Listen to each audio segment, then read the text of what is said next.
લોકસભાની ચૂંટણીને લઈને બંને પક્ષો છે તે પ્રચંડ પ્રચાર કરી રહ્યા છે। હવે આ ચૂંટણીના પ્રચારમાં ગાંધીજીની એન્ટ્રી થઈ છે।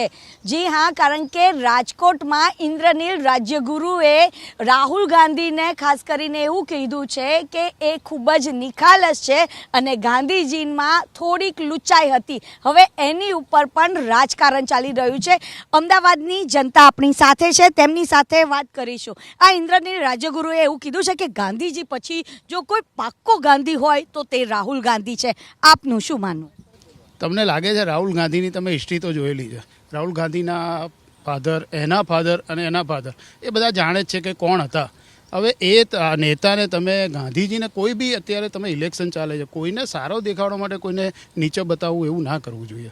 જે આ ઇન્દ્ર રાજગુરુએ આપ્યું છે, પોતે જ આપમાં વચ્ચે ગયો હતો અને પાછા આવેલા છે। હવે એમનું પોતાનું શું સ્ટેટસ છે એમને જ ખબર છે। તમે કોઈકને આ બતાવવા માટે તમે રાહુલ ગાંધી માટે, ભલે એ તમે એક જ પરિવાર માટે, તમે એને સારા બતાવવા માટે તમે ગાંધીજી માટે આવું બોલો છો, તે બહુ જ ખરાબ કહેવાય અને ના જ બોલવું જોઈએ કોઈ બી ઇલેક્શનમાં। અને હવે રાજકોટની સીટ ગયેલી જ છે, એ તો એ લોકોને ખ્યાલ આવી ગયો છે કે હવે ટૂંકમાં ખોટા સ્ટેટમેન્ટ આપી રહ્યા છે અત્યારે। હવે ગાંધીજીમાં થોડીક લુચ્ચાઈ હતી પણ રાહુલ ગાંધી ખૂબ જ નિખાલસ છે એવું પણ ઇન્દ્રનીલે કીધું હતું। પોતાના રાહુલ ગાંધીને સારો બતાવવા માટે ગાંધીજીને નીચા બતાવવાની કોઈ જરૂર નથી। અને આ જે કીધું ગાંધીજીમાં લુચ્ચાઈ હતી અને રાહુલ ગાંધીમાં, તો એ બિચારો કહેવા એમ માંગતો હતો કે અમારો રાહુલ ડાયો ભોળો છે એને બોલવાનું ભાન નથી। મને એમ થાય છે કે કોંગ્રેસમાં આ રાહુલ ગાંધી એક જ પપ્પુ નથી, આવા ઘણા બધા પપ્પુઓ ફરતા લાગે છે, ત્યારે આવા સ્ટેટમેન્ટ આપે છે ઇલેક્શન ટાઈપે। મને લાગે છે ભાજપનો સારામાં સારો પ્રચાર નરેન્દ્ર મોદી કરતાં આવા પપ્પુઓ જ કરી રહ્યા છે અને આ લોકો કોંગ્રેસ ભાજપને સીટ અપાવીને સત્તામાં બેસાડતા જ રહેશે। ચાલુ રાખો એમને, આ બધું બોલ્યા રાખો, ભાજપ આવી જશે, બરાબર। હવે આમાં એમને એવું પણ કીધું છે કે રાહુલ ગાંધીને પપ્પુ કહેવા માટે લોકો અબજો કરોડો રૂપિયા ખર્ચી રહ્યા છે। આમાં કેટલી સત્યતા? એ તો મને ખબર નથી અબજો, પણ કદાચ ઇન્દ્રજીતજીએ જે કીધું એ ભોરા નિખાલસ એટલે એક ટી શર્ટનો પેન્ટ પહેરીને ફરે છે, એની ઉપરથી કે જે આજના કાલના રાજકારણી જે જબ્બા લેઘામાં દેખાય છે નહીં દેખાતા, એની ઉપરથી એને કીધું હશે। પરંતુ દેશના રાષ્ટ્રપિતાનો જો એ કહેતો હતો એના બાપા માટે તો શું બોલી શકે, એ ભગવાન જાણે નહીં જાણે। આ નિવેદનને કઈ રીતે જોઈ રહ્યા છો? જો આમાં એવું છે ને કે કર્મનો સિદ્ધાંત છે। આપણે રાજકોટની સીટ માટે અત્યારે બહુ ડખા ચાલતા હતા, એ બી ખાલી રૂપાલાજીના એક સ્ટેટમેન્ટથી, બરાબર। એટલે ઉપરથી બધું ગોઠવાયેલું જ છે। તમારે ત્યાં અહીં એકાઉન્ટ છે ને ભગવાન પાસે પરફેક્ટ હોય। હવે આ ઇન્દ્રનીલને આવું બોલવા માટે એમને પ્રેર્યા, એના કારણે આપણે રાષ્ટ્રપિતા જે ગણીએ છીએ આખો દેશ જેને, એના માટે લુચ્ચાઈ હતી એવો શબ્દ વાપર્યો, તો હવે આ બધા સમાજો શું કરશે એમની સાથે? આખું ઇન્ડિયા નહીં કે બોલો શું લાગી રહ્યું છે? કારણ કે એમને પાછા નિખાલસ સ્વભાવના કહી દીધા છે અને આ જે પપ્પુ કહેવા માટે લોકો અબજો અને કરોડો રૂપિયા ખર્ચતા હશે, શું લાગે છે? અરે લોકો ભૂલી ગયા હતા, બિચારો રાહુલ ખોવાઈ ગયો તો, ક્યાંય પિક્ચરમાં આવતો નહોતો, એમના ને એમના માણસો ફરીથી લાયા એને પપ્પુ ને આવું બધું ક્યાં આપણને કોની યાદ હતું? આપણે તો આજે કાલે મોદી સાહેબ ગયા, જામ સાહેબના આશીર્વાદ લઈને, ક્યાં એમને કોઈ એવી વાત કરી? એટલે આ બધું કર્મના સિદ્ધાંતથી ચાલે છે, ઉપરથી નક્કી જ છે। એટલે એમને આડા હાથે મદદ કરવી જ પડે તમારે, કોઈ બી તમારા વિરોધીઓને। ગાંધીજી પછી જો કોઈ પાક્કો ગાંધી હોય તો તે રાહુલ ગાંધી। આપને શું લાગે છે? દેખો, ગાંધીજી જોડે રાહુલની કમ્પેરિઝન ના થઈ શકે, એ કમ્પેરિઝન જ ખોટી છે। પરંતુ પબ્લિકનું ધ્યાન છે ને આમ ઇતર મુદ્દાઓ ઉપર ભટકાવવામાં આવે છે। મેઇન વિકાસના મુદ્દા, એજ્યુકેશનના મુદ્દા, રોજગારીના મુદ્દા, એ બધા મુદ્દા વિશે ચર્ચા થવી જોઈએ। હિન્દુ મુસ્લિમ, પેલો શું બોલ્યો ને પેલાએ શું કર્યું, એ બધા મુદ્દાથી પબ્લિકનું ધ્યાન ભટકાવવામાં આવે છે। રોજગારી, ડેવલપમેન્ટ, એ બધા મુદ્દાઓની વાત થવી જોઈએ, શિક્ષણને વગેરેની।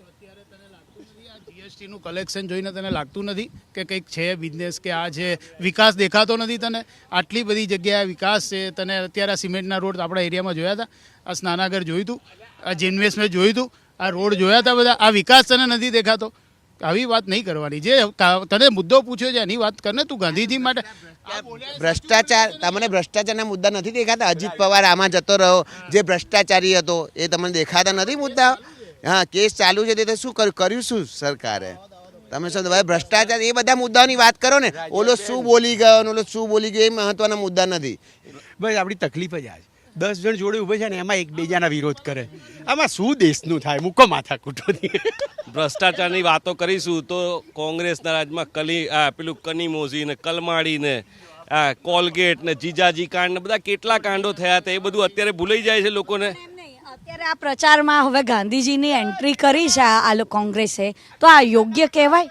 અયોગ્ય જ કહેવાય, બિલકુલ અયોગ્ય કહેવાય. આ વસ્તુ થવી ના જોઈએ.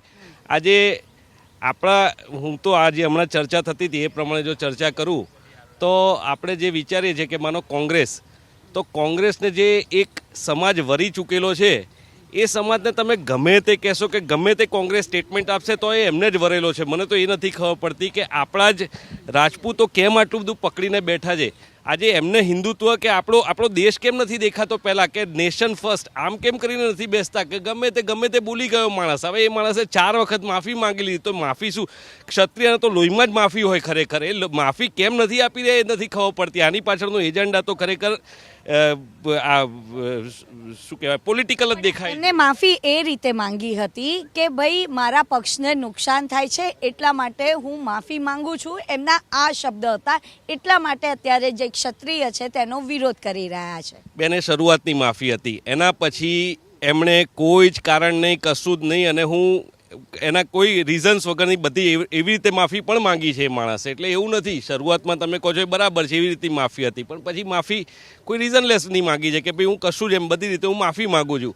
હવે એના પછી પકડી રાખવાનો કોઈ મિનિંગ નથી દેખાતો. આની પાછળ પોલિટિકલ એજન્ડા અમુક લોકો બેઠા હોય, એ પકડીને બેઠા હોય અને એની પાછળ ગાડેરીઓ પ્રવાહ ચાલતો હોય ને એ જ દેખાઈ જાય હવે તો. પણ આ જ્યારે પણ પ્રચાર હોય ત્યારે આવા લેજન્ડ લોકોના નામે જો આવી રાજનીતિ કરવી એ અયોગ્ય કહેવાય. આપનું શું માનવું?